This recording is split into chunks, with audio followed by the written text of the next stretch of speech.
Hello friends, नमस्कार। ये मेरा नवा वीडियो है जिसमें हम लोग गुनाहों के देवता उपन्यास को सुन रहे हैं, जो कि धर्मवीर भारती द्वारा लिखा गया है। तो चलिए शुरू करते हैं अपना आगे का उपन्यास। कभी अगर सचमुच चंदर बहुत नाराज हो गया और सचमुच हमेशा के लिए बोलना छोड़ दे तब क्या होगा, या चंदर यहाँ से कहीं चला जाए तब क्या होगा। खैर, चंदर जाएगा तो नहीं इलाहाबाद छोड़कर, लेकिन अगर वह खुद कहीं चली गई तब क्या होगा। वह कहाँ जाएगी। अरे पापा को मनाना तो बाएं हाथ का खेल है, और ऐसा प्यार वह करेगी कि शादी करनी पड़े। लेकिन यह सब तो ठीक है, पर चंदर ने चिट्ठी क्यों नहीं भेजी? क्या नाराज हो गया है? जाते वक्त सुधा ने परेशान तो बहुत किया था। होल डॉल की पेटी का बक्सा खोल दिया था और उठाते ही चंदर के हाथ से सब कपड़े बिखर गए।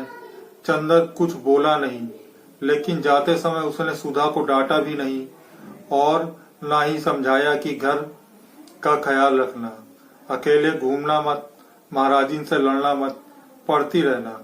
इससे सुधा समझ तो गई थी कि वह नाराज है, लेकिन कुछ कहा नहीं। लेकिन चंदर को खत तो भेजना चाहिए था, चाहे गुस्से का ही खत क्यों ना होता। बिना खत के मन उसका कितना घबरा रहा है। और क्या चंदर को मालूम नहीं होगा? यह कैसे हो सकता है? जब इतनी दूर बैठे हुए सुधा को मालूम हो गया कि चंदर नाखुश है, तो क्या चंदर को नहीं मालूम होगा कि सुधा का मन बड़ा उदास हो गया है? जरूर मालूम होगा। सोचते सोचते उसे जाने कब नींद आ गई, और नींद में उसे पापा या चंदर की चिट्ठी मिली या नहीं, यह तो मालूम नहीं। लेकिन इतना जरूर है कि जैसे यह सारी सृष्टि एक बिंदु से बनी है और एक बिंदु में समा गई, उसी तरह सुधा की यह भादों की घटाओं जैसी फैली हुई बेचैनी और गीली उदासी एक चंदर के ध्यान से उठी और उसी में समा गई। दूसरे दिन सुबह सुधा आंगन में बैठी हुई आलू छील रही थी और चंदर का इंतजार कर रही थी। उसी दिन रात को पापा आ गए थे और दूसरे दिन सुबह बुआ जी और बिनती सुधी किसी ने इतने प्यार से पुकारा कि हवाओं में भी रस भर गया। अच्छा, आ गए चंदर। सुधा आलू छोड़कर उठ बैठी। क्या लाए हमारे लिए लखनऊ से? बहुत कुछ सुधा। के है सुधा? सहसा कमरे में से कोई बोला। चंदर है, सुधा ने कहा। चंदर? बुआ आ गई और कमरे से बुआ जी बाहर आई। प्रणाम बुआ जी, चंदर बोला और पैर छूने के लिए झुका। हाँ हाँ हाँ। बुआ जी 3 कदम पीछे हट गई। देखते हो न, हम पूजा की धोती पहने हैं। ई के है सुधा। सुधा ने बुआ की बात का कुछ जवाब नहीं दिया। चंदर चलो अपने कमरे में, यहाँ बुआ पूजा करेंगी। चंदर अलग हटा। बुआ के हाथ के पंचपात्र से वहां पानी छिड़का और जमीन फूकने लगी। सुधा बिनती को भेज देवे। बुआ जी ने धूपदानी में महाराजिन से कोयला लेते हुए कहा। सुधा अपने कमरे में पहुंचकर चंदर को खाट पर बिठाकर नीचे बैठ गई। अरे ऊपर बैठो। नहीं, हम यहीं ठीक हैं, कहकर वह बैठ गई और चंदर की पैंट पर पेंसिल से लकीरें खींचने लगी। अरे यह क्या कर रही हो? चंदर ने पैर उठाते हुए कहा। तो तुम इतने दिन क्यों लगाए? सुधा ने दूसरे पायचे पर पेंसिल लगाते हुए कहा। अरे बड़ी आफत में फंस गए थे सुधा। लखनऊ से हम लोग बरेली गए, वहां एक उत्सव में हम सभी लोग भी गए और एक मिनिस्टर भी पहुंचे। कुछ सोशलिस्ट, कम्युनिस्ट और मजदूरों ने विरोध प्रदर्शन किया। फिर तो पुलिस वालों और मजदूरों में जमकर लड़ाई हुई। वह तो कहो, एक बेचारा सोशलिस्ट लड़का था, कैलाश मिश्रा, उसने हम लोगों की जान बचाई, वरना पापा और हम दोनों ही अस्पताल में होते। अच्छा, पापा ने हमें कुछ बताया नहीं? सुधा घबराकर बोली और बड़ी देर तक बरेली उपद्रव और कैलाश मिश्रा की बात करती रही। अरे ये बाहर गा कौन रहा है? चंदर ने सहसा पूछा। बाहर कोई गाता हुआ आ रहा था। आंचल में क्यों बांध लिया मुझे परदेसी का प्यार, आंचल में क्यों? और चंदर को देखते ही उस लड़की ने चौंक कर कहा। अरे! क्षण भर स्तब्ध और फिर शर्म से लाल होकर भागी बाहर। अरे भागती क्यों है? यही तो है चंदर, सुधा ने कहा। लड़की बाहर रुक गई और गर्दन हिलाकर इशारे में कहा, मैं नहीं आऊंगी, मुझे शर्म लगती है। अरे चली आ, देखो हम अभी पकड़ लाते हैं, बड़ी झक्की है यार। कहकर सुधा उठी, वह फिर भागी। सुधा पीछे पीछे भागी। थोड़ी देर बाद सुधा अंदर आई तो सुधा के हाथ में एक लड़की की चोटी और वह बेचारी बुरी तरह अस्त व्यस्त थी।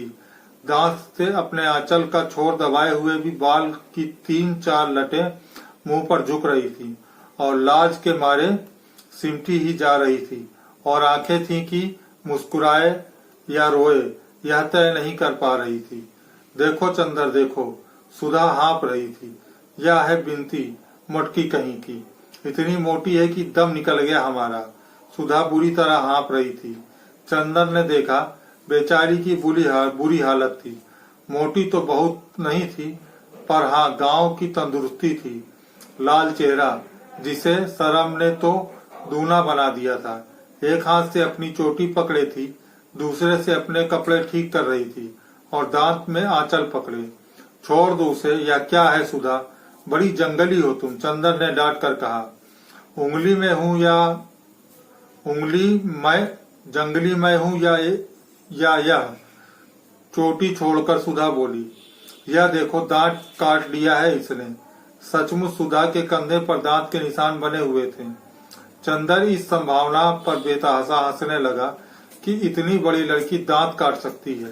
क्यों जी, इतनी बड़ी हो गई और दांत काटती हो? उसकी हंसी नहीं रुक रही थी। सचमुच यह तो बड़ा मजे की बात है।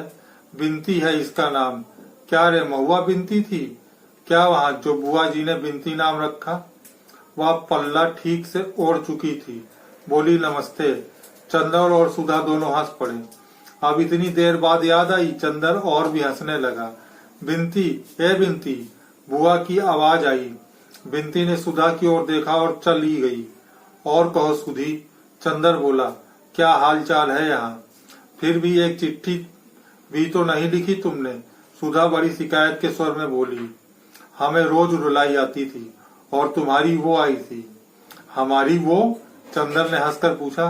अरे हाँ, तुम्हारी पम्मी रानी। अच्छा, वो आई थी?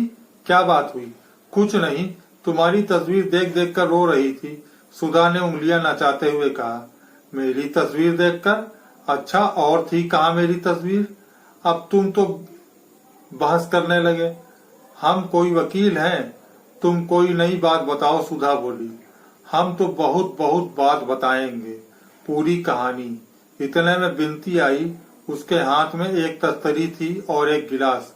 तस्तरी में कुछ मिठाई थी और गिलास में शरबत। उसने लाकर तस्तरी चंदर के सामने रख दी। ना भाई, हम नहीं खाएंगे, चंदर ने इनकार किया।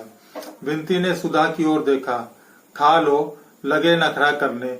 लखनऊ से आ रहे हैं, ना तकल्लुफ करें तो मालूम कैसे हो? सुधा ने मुंह चिढ़ाते हुए कहा। चंदर मुस्कुराकर खाने लगा। दीदी के कहने पर खाने लगे आप? बिनती ने अपने हाथ की अंगूठी की ओर देखते हुए कहा।